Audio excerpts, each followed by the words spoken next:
Claire believed her life had already settled into its final shape. She was 46, living in a quiet neighborhood outside Portland, Oregon. Her days followed a steady rhythm. Morning coffee by the window, work at a small accounting office, evening walks, and phone calls with her daughter. There was no chaos, no drama, no sudden turns. After her divorce years ago, Claire had learned how to enjoy calm. She liked it this way. Calm felt safe. Her daughter Emily was the bright center of her life. Emily was 23, smart, independent, and finally stepping into adulthood.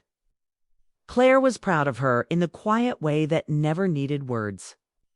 She had raised her alone after the divorce, working long hours and choosing responsibility over regret. Now Emily had her own apartment, her own plans, and recently, the serious boyfriend. That boyfriend's name was Noah. Claire first heard about him through Emily's excited calls. Noah was thoughtful. Noah listened. Noah didn't rush things. Claire smiled during those calls, happy that her daughter had found someone kind. She never imagined Noah would matter to her in any other way. The first time Claire met him was on a rainy Sunday afternoon. Emily invited him over for dinner, saying it was time they met properly. Claire spent more time than usual preparing the meal, though she told herself it was only because she wanted everything to be nice for Emily. When the doorbell rang, Claire wiped her hands and opened the door. Noah stood there holding a small bouquet of grocery store flowers. He looked nervous but steady. He smiled politely and greeted her by name. His voice was calm, not forced. Something shifted inside her. It wasn't attraction in the way movies described. It was a quiet awareness, a noticing. The way his eyes met hers without hurry. The way he stepped inside and thanked her sincerely. Not just out of habit. During dinner, Noah spoke with respect. He didn't interrupt. He laughed softly, never trying to take attention. He listened to Emily with full focus, and when he spoke to Claire, he included her, asking about her work, her hobbies, her thoughts. Claire noticed things she hadn't noticed in anyone for a long time. She hated herself for noticing. The evening passed quickly. Noah helped clear the table without being asked. He washed dishes alongside Emily, sleeves rolled up, talking easily. Claire watched from the doorway, feeling something warm and uncomfortable settle in her chest. When Noah said goodbye, he thanked Claire again for the meal and looked at her just a second longer than necessary. It was innocent, polite, yet it lingered after they left. The house felt too quiet. Claire stood alone in the kitchen, hands resting on the counter. She felt unsettled, like something inside her had been woken up after years of sleep. She reminded herself firmly that this feeling was wrong. Noah was Emily's boyfriend. He belonged to Emily's life, not hers. That night, Claire couldn't sleep well. Her thoughts moved too fast. She replayed the dinner in her mind, not because of Noah himself, but because of how she had felt. Alive, seen, awake, she told herself. It was just loneliness. That was normal at her age. That it would pass. But it didn't. Single quotes too. Over the next few weeks, Noah became a regular presence. He joined family lunches, helped Emily move furniture, fixed a loose cabinet hinge in Claire's kitchen. He never crossed a line, never said anything out of place. That somehow made it harder. Claire found herself learning his habits without trying. He drank his coffee black. He listened more than he spoke. He always showed up on time. He noticed small details, like the way Claire kept old photo frames on the shelf, or how she preferred quiet music in the background. Claire kept her distance carefully. She spoke kindly but briefly. She smiled but never leaned in. She reminded herself again and again, this is my daughter's life. Do not interfere. Still, something inside her resisted letting go. One evening, Emily called Claire, sounding tired. She spoke about work stress, about small arguments with Noah. Nothing serious, just the normal strain of two people learning how to fit together. Claire listened, offering advice carefully, never letting her own feelings shape her words. When the call ended, Claire sat in silence, holding the phone in her hand. She realized with a sudden ache that she understood Noah's quiet nature in a way Emily did not. That understanding frightened her. She began to avoid situations where she might be alone with him. If Noah came over, Claire stayed busy. She ran errands, she cleaned rooms that were already clean. She created space. But life doesn't always respect plans. One afternoon, Noah came by alone to return a book Emily had borrowed. Emily wasn't home yet. Claire opened the door and hesitated, then stepped aside to let him in. She told herself it would be quick. They stood in the living room, making small talk. Noah spoke about work. Claire nodded, keeping her responses neutral. The room felt too quiet, too close. Then Noah glanced around and said, "Emily talks about you a lot." Claire felt her breath catch slightly. "She does." "She admires you," Noah said simply. "She says you're strong." The word landed heavily. Claire smiled, her voice steady. I just did what I had to do." Noah looked at her thoughtfully, then said, "You raised her well." That was the moment Claire knew she was standing on dangerous ground. She felt seen again, truly seen. Not as a mother, not as a role, but as a person. And she knew she could not allow that feeling to grow. She stepped back gently and nodded. "She deserves the best," she said, "and you should give it to her." Kami smiled, unaware of the storm behind her calm expression. He thanked her and left soon after. When the door closed, Claire leaned against it, her heart racing. She felt both relief and sadness. Relief that nothing had happened. Sadness that something had almost mattered. That night, Claire sat by the window watching city lights blur against the glass. She understood something clearly then. Feelings were not choices, but actions were. Wanting something did not mean having the right to reach for it. Noah was not hers. He never would be. And accepting that truth was the first real test of the calm life she claimed to love. Outside, the rain returned softly, washing the streets clean. Inside, Claire made a silent promise to herself to protect her daughter's happiness. Even if it meant carrying her own feelings alone, that promise would not be easy to keep. Claire thought she had mastered her feelings. She told herself that keeping distance from Noah was enough, that liking him quietly from afar was harmless. Weeks had passed since that day he returned the book.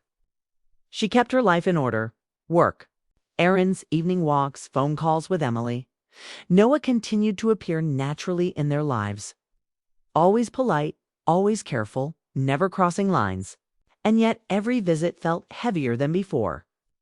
Not in a dangerous way, but in a way that reminded her she could feel deeply, unexpectedly.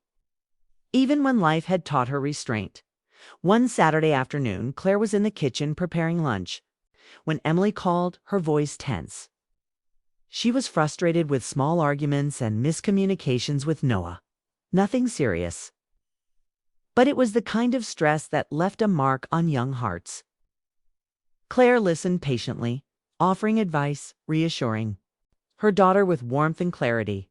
She wanted to help.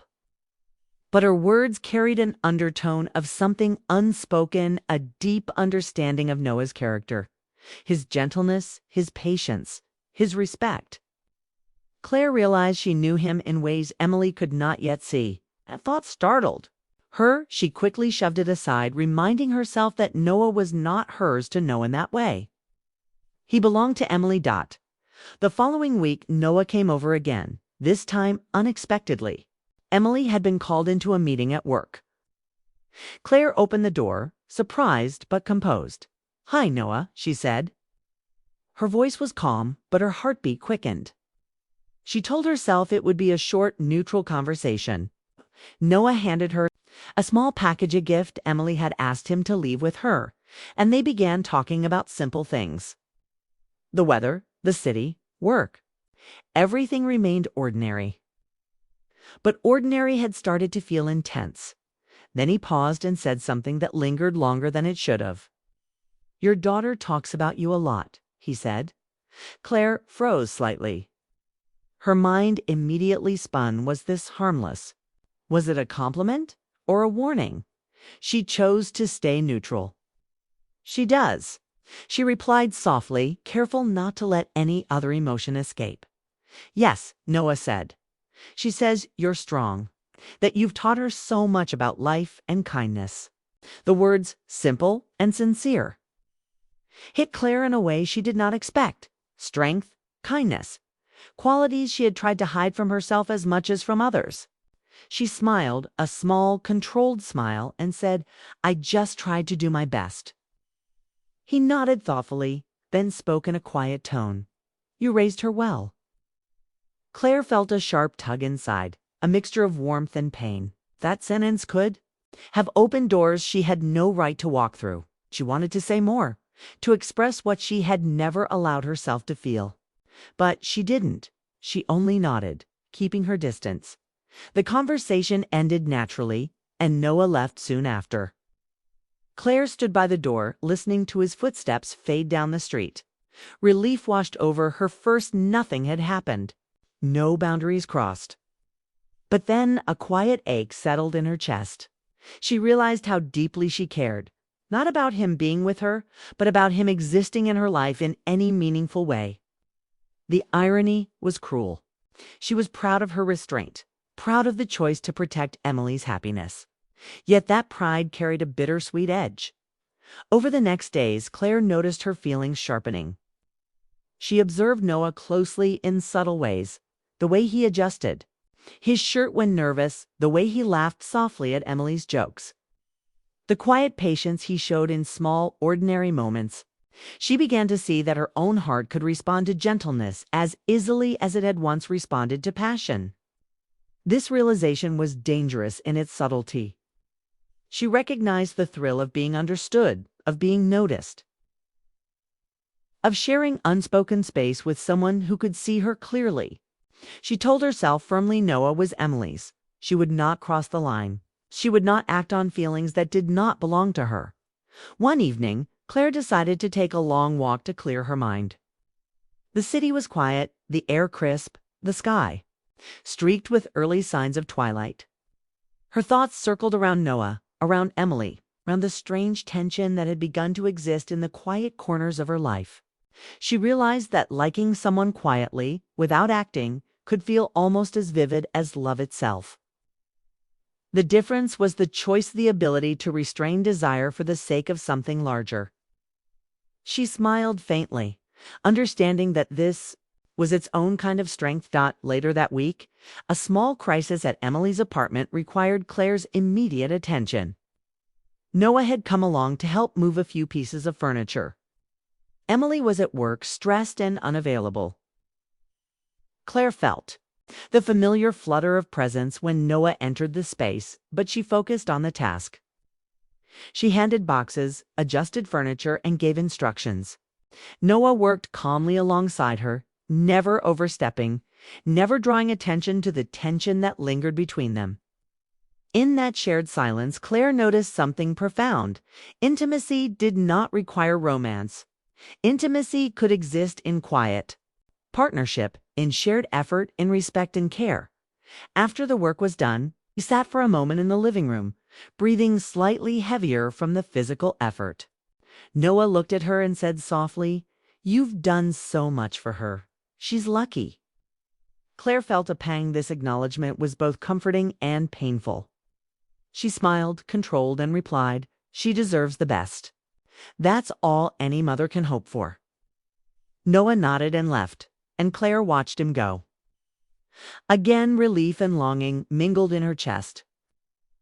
She understood then with painful clarity that liking him did not give her any claim. She had to cherish him. From afar, respect him as part of her daughter's life, and contain her own emotions quietly. That night, Claire sat by the window, staring at the city lights blurred by the faint drizzle. She thought about all the feelings that had quietly accumulated, the warmth of attention, the pull of admiration, the quiet ache of restrained longing. She realized that life had a way of teaching lessons in the smallest moments, in gestures that did not shout, in words spoken softly. She could like something deeply without taking it for herself. That was the lesson Noah had unintentionally taught her. Days turned into weeks. And Claire found her own strength in the restraint. She could smile at Noah's presence, enjoy his kindness, and feel the quiet flutter of attention without crossing boundaries. She found beauty in the knowledge that love and care could exist without possession. Her daughter's happiness became her own quiet joy. Every dinner, every visit, every shared laugh reminded her that she had chosen the right path. And yet, deep inside, Claire knew some feelings would never fade entirely. Some emotions exist not for action but for understanding. Some connections are meant to be held in silence. She had found a way to accept it, to protect Emily, to respect Noah, to preserve her own dignity, and to quietly treasure the depth of feeling that life had unexpectedly given her in that acceptance. Claire discovered her quiet victory. She liked it this way, safe, honorable, and true. The ache remained, but it was a gentle ache. A reminder that even the strongest hearts could feel, even when they chose restraint. The story of her emotions was unfinished, yes, but intact. And perhaps that was enough. Claire returned to her routine, more mindful, more alive in her restraint, and more grateful than ever for the quiet, invisible lessons that life sometimes delivers in the most ordinary moments. She had learned that love, respect, and self-control could coexist, and that even unspoken feelings could hold a power all their own. It was a strength she had never expected to find, and in it she found peace. Noah remained part of their lives, always thoughtful, always careful, never realizing the quiet turbulence he had caused in her heart. Claire accepted this truth fully. And in accepting, she felt something profound, the realization that some love exists not to be claimed, but to teach us the depth of our own humanity. Her nights remained quiet, her days structured, her heart aware. She had made a choice, a moral and emotional choice that would shape her life as much as any other decision. Liking something deeply, yet not acting on it, became her own form of courage. She understood, finally, that true strength is not in giving in, but in knowing how much you can feel and still stand aside. Claire had liked it quietly, and she would continue to do so. It was enough. It had to be. And in that quiet, careful restraint, she found the emotional richness that life had offered her, a story of longing, self-control, and the gentle beauty of letting go.